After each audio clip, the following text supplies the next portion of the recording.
Well, you're going to love this story. There is a new viral video tearing up the internet that's already gotten almost 3 million hits. It's of a homeless man in Columbus, Ohio, who panhandles on the side of the road. He carries a sign that says he's fallen on hard times and has a God-given gift of voice. Turns out it's exactly what he does have. When you're listening to nothing but the best of oldies, you're listening to Magic 98.9. Thank you so much. God bless you. Thank you. And we'll be back with more right after these words.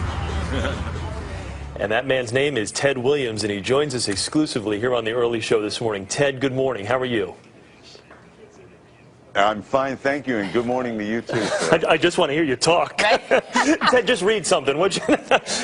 First of all, congratulations. And let me just ask you right off the bat, what's it like to go from being homeless and on the side of the road with a sign in your hand to now overnight you are this sensation and people can't get enough of you right now?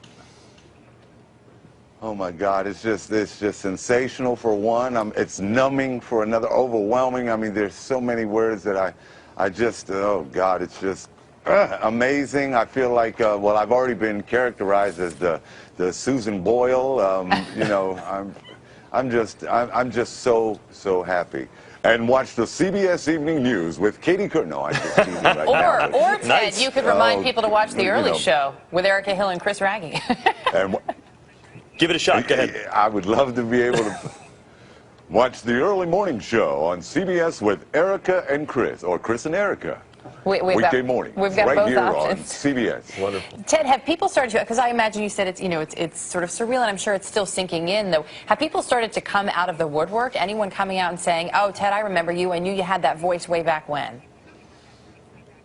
Yes, ma'am. Well, some people have called me since then. I managed to get a cell phone, but people have called me and said, I knew you were going to do it eventually. I knew you know, people. My mom is just really, I'm going to be going to New York hopefully this afternoon, and please, I apologize if I'm getting a little emotional. I haven't seen my mom in a great deal of time since then, but she doesn't believe it. She's 92 and she lives in Brooklyn, and I was born and raised in Brooklyn in the Bedford-Stuyvesant area, right around Bergen and Buffalo, Atlantic Avenue, Flatbush, and you know, that area.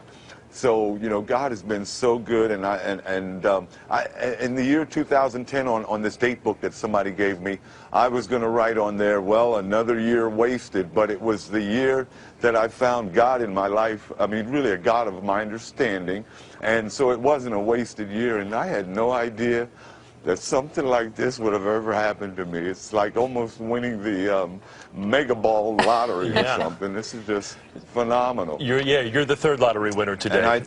And let me ask you this, Ted. You got your career got derailed through drugs and alcohol. You talked of that, and now you've been sober for what, 2 years now? Is that correct? About 2.5 years. About 2.5 years. And congratulations for this. So what now? What would you now like to do? How are you going to put this voice to use?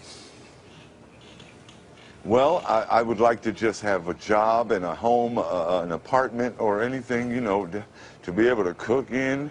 I'd like to, you know, just get my life in a responsible area of a 53-year-old man, a tax-paying citizen, and try to put some of my bad memories and everything. Well, I'm not going to forget where I came from, but I just want to put some of that on the back burner and continue with my life, whatever is left to live, and hopefully, like I said, I was holding that sign with the hopes or the wishful thinking that somebody was going to ride by and say, hey man, you know, I got an internet radio station that could possibly use some production work or something.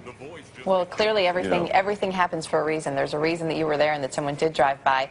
You mentioned your mom and that you're headed here to New York. Your mom is 92, and this hasn't quite sunk in for her. You haven't seen her in a while. I imagine for her this is really a dream come true too. Was she worried that maybe you wouldn't be able to pull out of that low place where you had been? You know, one of my biggest prayers that I sent out was that she would live long enough for me to see me, you know, rebound or whatever. And I guess God kept her around, and he kept my pipes around, you know, to maybe just have one more shot that I would be able to say, Mom, I did do it before. You know, I might pass away before her or whatever, but my dad didn't get a chance to see this.